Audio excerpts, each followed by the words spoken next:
18 नोव्हेंबरपर्यंत साधारणपणे ई-केवायसीची प्रक्रिया आहे। त्याच्यामध्ये पण जो मधल्या कालावधीमध्ये पाऊस झाला किंवा मराठवाडा आणि पश्चिम महाराष्ट्र, काही कोकणाच्या परिसरामध्ये, उत्तर महाराष्ट्रामध्ये जी अतिवृष्टी झाली, या संबंध परिस्थितीमध्ये कायकांचे कागदपत्र त्यांना गमवावे लागले, म्हणजे त्या पुराच्या परिस्थितीमध्ये। तर त्या संदर्भातला निर्णय हा आम्ही त्यांना एक्सटेन्शन देणं, मुदतवाढ देणं हे आम्ही निश्चितपणाने त्या ठिकाणी करू आणि कुठलाही पात्र लाभार्थी लाभापासून वंचित राहणार नाही याची दक्षता आम्ही नक्कीच।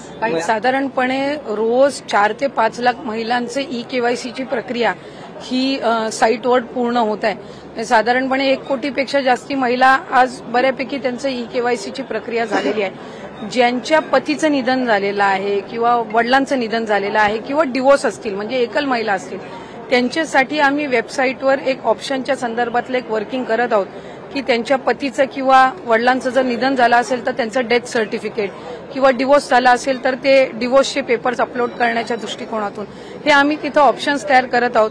त्यासाठी वेबसाईटमध्ये ज्या काही त्या पेजवर ज्या काही बदल करण्याची गरज आहे त्याची प्रक्रिया ही आम्ही सुरू करत आहोत।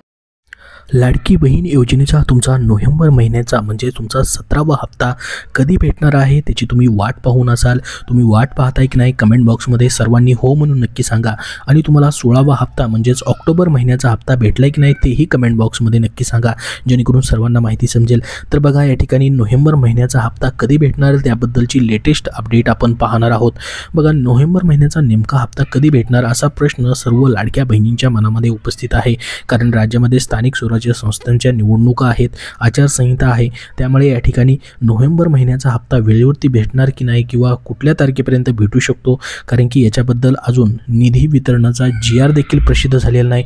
जर GR तुमचा नोव्हेंबर महिन्याच्या या शेवटच्या आठवड्यात प्रसिद्ध झाला तर मग नेमका या ठिकाणी तुम्हाला लाभ जो आहे नोव्हेंबर महिन्याचा तुमचा 17वा हप्ता जो असणार आहे, जो की 1500 रुपयाचा असणार आहे, तो कधीपर्यंत येऊ शकतो त्याची देखील माहिती आपण संपूर्ण पाहणार आहोत। त्यासाठी हा व्हिडिओ नक्की शेवटपर्यंत पाहत राहा।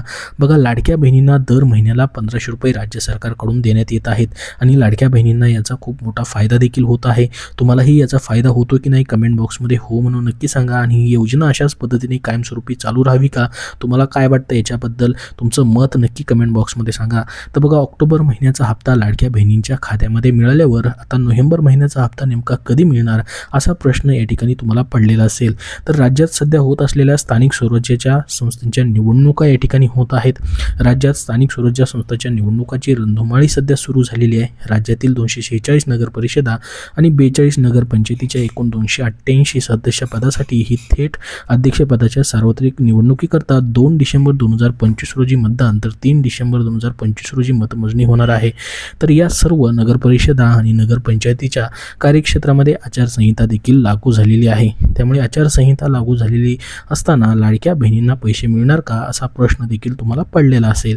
तर बघा मग नोव्हेंबर महिन्याचा लाभ तुमचा जो आहे तो कधीपर्यंत येऊ शकतो। राज्यात सध्या या ठिकाणी नगर परिषद नगरपंचायतीच्या घोषणा होण्यापूर्वीच तुमचा ऑक्टोबर महिन्याचा लाभ जो आहे तो तुमच्या खात्यामध्ये देण्यात आलेला होता, परंतु या महिन्यामध्येच तुम्हाला सुरुवातीच्या पहिल्या आणि दुसऱ्या आठवड्यामध्ये नोव्हेंबरच्या ऑक्टोबर महिन्याचा तुम्हाला लाभ भेटलेला आहे। पण आता नगर परिषद आणि नगरपंचायतीची निवडणुका जाहीर झाली असून या ठिकाणी आचारसंहिता लागू झाली आहे। आचारसंहिता लागू झाल्याने नोव्हेंबर महिन्याच्या शेवटच्या आठवड्यात पैसे मिळण्याची शक्यता खूपच कमी आहे। म्हणजेच निवडणुका पार पडल्यावरतीच म्हणजे डिसेंबर महिन्याच्या 3 तारखेनंतर नोव्हेंबर महिन्याचा लाभ लाडक्या बहिणींना दिला जाण्याची शक्यता आहे। तर बघा अशा पद्धतीने या ठिकाणी हा नोव्हेंबर महिन्याचा तुम्हाला लाभ भेटू शकतो, कारण की बघा 2024 मध्ये देखील आपण जर बघितलं विधानसभा निवडणुका होत्या त्यावेळेस तुमचा लाभ जो आहे एकत्रित तुम्हाला 3000 रुपये दिला होता। आचारसंहितेमध्ये हे पैसे वाटप करता येत नाहीत, त्याच्यामुळे जसं की 2024 मध्ये ऑक्टोबरमध्येच ऑक्टोबरचा आणि नोव्हेंबरचा तुम्हाला एकत्रित 3000 रुपये भेटले होते बघा, आणि दिवाळी देखील तोंडावरती होती। तर तशाच पद्धतीने आचारसंहिता असल्यामुळं या ठिकाणी ऑक्टोबरमध्येच तुम्हाला ऑक्टोबरचा आणि नोव्हेंबरचा या 2025चा देखील लाभ भेटायला पाहिजे होता, एकत्रित 3000 रुपये दिवाळीच्या निमित्ताने असेल किंवा आचारसंहितेमध्ये हे पैसे अडकतील म्हणून, परंतु तसं झालं नाही। मग आता हे पैसे जे आहेत तुम्हाला या ठिकाणी जसं न्यूजमध्ये या ठिकाणी सांगितलं आहे की 3 डिसेंबर नंतर तुमच्या खात्यामध्ये येण्याची शक्यता आहे, कारण की बघा आचारसंहितेमध्ये कुठलीही योजनेचा लाभ जो आहे तो सरकारी योजनेचा देता येत नाही, त्याच्यामुळे मग तुम्हाला नोव्हेंबर महिन्यामध्ये लाभ भेटण्याची शक्यता खूप कमी आहे। निवडणुका पार पडल्यावरती तुमचा नोव्हेंबर महिन्यात महिन्याचा म्हणजेच 3 तारखेनंतर डिसेंबरच्या महिन्याच्या 3 तारखेनंतर लाडक्या बहिणींनो तुम्हाला हा लाभ भेटू शकतो। आणि आपण जर बघितलं आत्तापर्यंतचे जवळपास मागचे 5 ते 8 हप्ते जे आहेत अशाच पद्धतीने त्या महिन्यामध्ये न भेटता पुढच्या महिन्याच्या पहिल्या किंवा दुसऱ्या आठवड्यात भेटलेले आहेत। मग तसंच नोव्हेंबरचा लाभ देखील मग तुम्हाला या ठिकाणी डिसेंबरच्या पहिल्या किंवा दुसऱ्या आठवड्यामध्ये येण्याची खूप दाट शक्यता आहे। आणि याचा GR जो आहे या ठिकाणी तुम्हाला डिसेंबरच्या पहिल्या आठवड्यामध्ये म्हणजे 3 तारखेनंतर या ठिकाणी येऊ शकतो किंवा अगोदर देखील येऊ शकतो तसा निर्णय झाला तर। आणि GR जो आहे तो आल्यानंतर मग तुमचा निधी वाटप व्हायला या ठिकाणी सुरुवात होऊ शकते। तर 3 डिसेंबर नंतर तुम्हाला या ठिकाणी नोव्हेंबरचा म्हणजेच तुमचा हा 17वा हप्ता जो आहे तो भेटण्याची शक्यता आहे। मात्र या संदर्भात अजून कुठलीही अधिकृत माहिती महिला आणि बालविकास विभाग असेल किंवा स्वतः महिला आणि बालविकास मंत्री आदिती तटकरे यांच्यामार्फत अजूनही देण्यात आलेली नाही। मात्र याची घोषणा जी आहे ती लवकरच केली जाऊ शकते। त्याबद्दल जसं अपडेट येईल तसं तुमच्यापर्यंत नक्की शेअर केलं जाईल। सध्या बघा मुख्यमंत्री माझी लाडकी बहीण या योजनेमध्ये पारदर्शकता येण्यासाठी आणि लाभार्थ्यांना नियमितपणे लाभ मिळावा याकरिता लाडक्या बहिणींना EKYC करणं देखील अनिवार्य करण्यात आलेलं आहे। EKYC करताना लाडक्या बहिणींना विविध अडचणी येतात, जसं की या ठिकाणी स्वतः महिला आणि बालविकास मंत्र्यांनी आता पत्रकारांशी बोलताना सांगितलेलं आहे की या ठिकाणी ज्यांचे वडील किंवा पती हयात नाही आहेत तर त्या ठिकाणी कोणाचा आधार क्रमांक टाकायचा त्याच्याबद्दल देखील त्यांनी या ठिकाणी ऑप्शन्स सांगितलेले आहेत की तसे ऑप्शन जे आहेत वेबसाईटवरती आणले जाणार आहेत। आता त्याच्यामध्ये मग त्या ठिकाणी त्यांचे सर्टिफिकेट जे आहेत ते तुम्हाला अपलोड करावे लागणार आहेत, त्याच्याबद्दल देखील आपण बघितलेला आहे। तर तो देखील ऑप्शन येणार आहे, तो प्रश्न तुमचा सुटणार आहे। परंतु बऱ्याचशा लाडक्या बहिणींना त्यांचा आधार क्रमांक पात्र यादीमध्ये नाही असा देखील एरर येत आहे। परंतु अजून देखील त्या लाडक्या बहिणीची KYC पूर्ण होत नाही।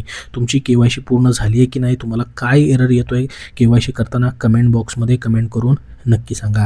तर बघा आज 17 तारीख आहे, आजचा आणि उद्याचा दिवसच KYC करण्यासाठी मुदत तुमची राहिलेली आहे।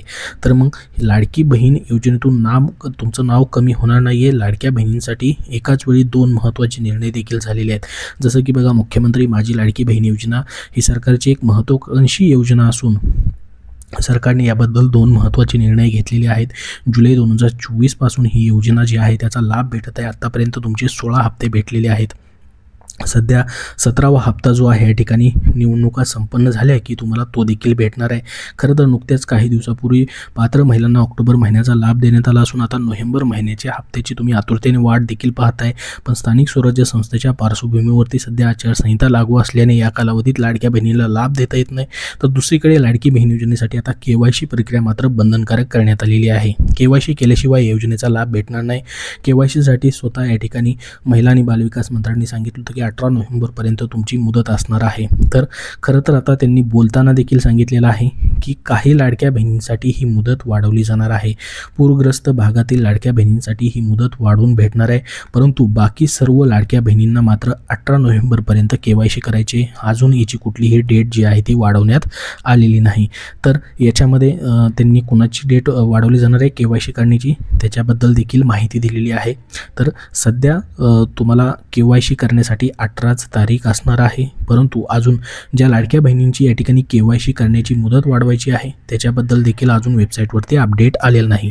आणि या ठिकाणी ज्यांचे पती किंवा वडिलांचा आधार क्रमांक टाकण्याबद्दल जे ऑप्शन यायचं होतं ते देखील ऑप्शन आलंय की नाही सर्वांनी कमेंट बॉक्समध्ये कमेंट करून सांगा। KYC करताना तुम्हाला ते ऑप्शन दिसतंय का, जेणेकरून सर्वांना ही माहिती समजेल।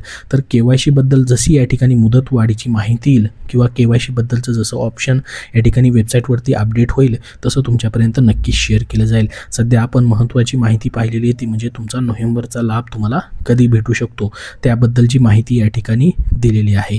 याबद्दल तुमचे अजून काही प्रश्न असतील तर कमेंट बॉक्समध्ये नक्की विचारा।